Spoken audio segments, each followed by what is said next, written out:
November 15, special episode 2055, 2056 at saka 2057.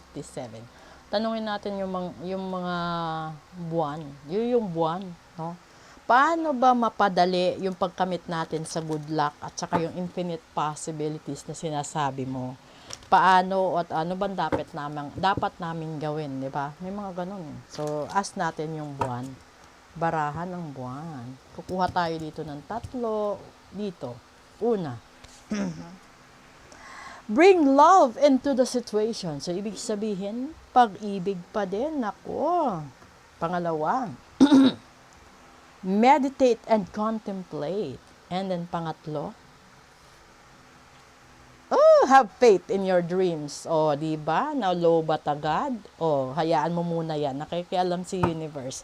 So, ibig sabihin doon is, kailangan mo na magmahal, no? Or tanggapin mo na mahal mo pa yung isang tao. Huwag mong i-deny na hindi mo na siya mahal, na hindi na siya mahalaga. Mag-contemplate ka, mag-meditate ka. Timbangin mo sa sarili mo. Kaya mo na ba na bumitaw sa kanya? Kaya mo ba na mamuhay na hindi na siya nakikita, hindi mo siya nakakausap, hindi mo na siya mayayakap, 'di ba? At kaya mo bang makita na napunta na siya sa iba?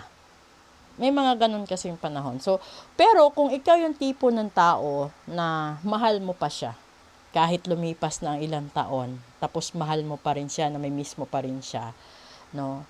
Mag-meditate ka. So, ibig sabihin, kung may nararamdaman ka pa para sa kanya, hindi ka pa nag-heal, hindi ka pa naka-move on, no? So, kung gusto mo pa siyang antayin dahil nangako siya sa iyo, sige, antayin mo. Kailangan mong magkaroon ng sapat na lakas ng loob and have faith in your dreams, 'di ba? May mga ganun. So,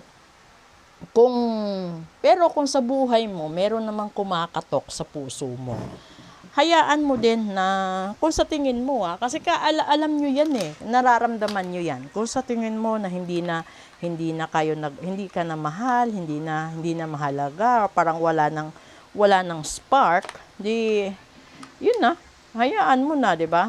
Simple lang, ganun lang yung buhay. So, hayaan mo na, i-let go mo yung sarili mo. Magmahal ka, mapunta ka